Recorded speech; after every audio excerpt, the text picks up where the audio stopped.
So my name is Dilushka, welcome back to my channel education hub.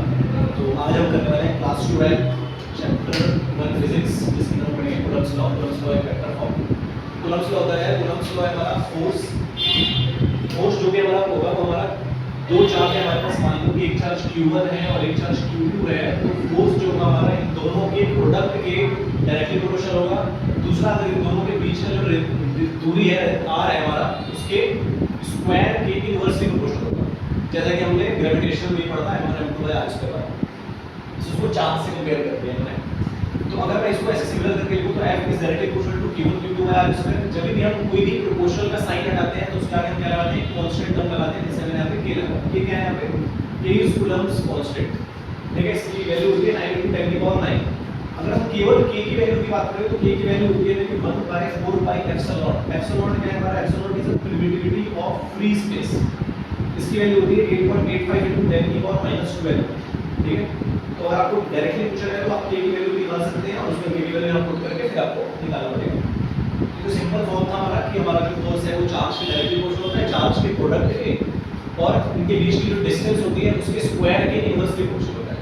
Inversely मतलब और directly मतलब क्या है कि अगर ये डबल होगा तो ये भी डबल होगा, ये स्मॉल होगा तो ये भी स्मॉल होगा, लेकिन इसके अंदर उल्टा होगा। अगर मैं चार्ज को हाफ करूं तो ये फिर हाफ नहीं होगा, ये उसके स्क्वायर के बढ़ेगा।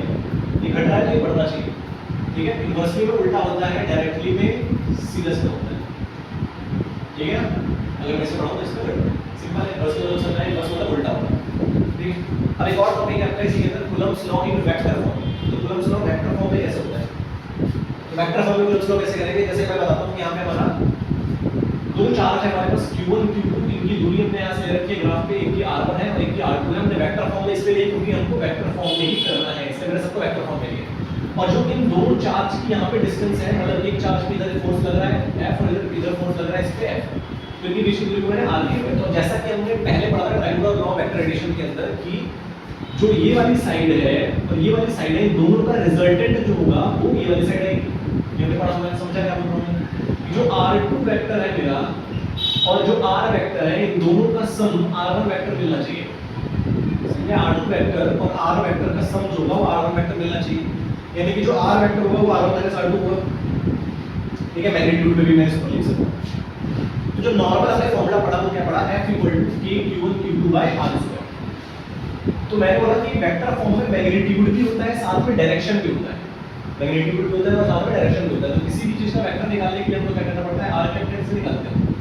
r vector upon magnitude q, क्योंकि जब r वेक्टर में निकालूंगा तो कैसे निकलेगा, उसका मैग्नीट्यूड और साथ में फिर उसका डायरेक्शन भी होगा। इसको डायरेक्शन कहते हैं। तो मैग्नीट्यूड और डायरेक्शन दोनों होना चाहिए। तो अगर इसकी वैल्यू निकालनी हो तो नीचे आ जाएगा, ऐसा बन जाएगा कुछ। तो मैंने यहां लिखा सिंपल है। अब ये r है, मैग्नीट्यूड ऑफ r ही होता है, तो r² हो जाएगा।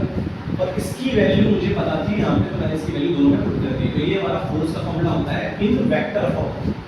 तो चार्ज का अगर मैं वेक्टर फॉर्म में फॉर्मूला निकालूंगा, कूलम्ब्स लॉ वेक्टर फॉर्म, तो मेरा ये फॉर्मूला निकलेगा। सिंपल क्वेश्चन आते हैं फॉर्मूलों के ऊपर। ठीक है, बस याद रखिए आप कि जो आपको triangular law of vector addition पढ़ाया था वो क्या पढ़ाया था कि जो मेरा रिजल्टेंट है, रिजल्टेंट कैसे मिलेगा, r2 r का रिजल्टेंट r1 होना चाहिए। ठीक है, r2 वेक्टर और r वेक्टर का रिजल्टेंट r1 होना चाहिए। समझे, तो इस हिसाब से मैंने इसको सॉल्व किया। इसको कहते हैं Coulomb's law in vector form, इसको कहते हैं कूलम्ब्स लॉ।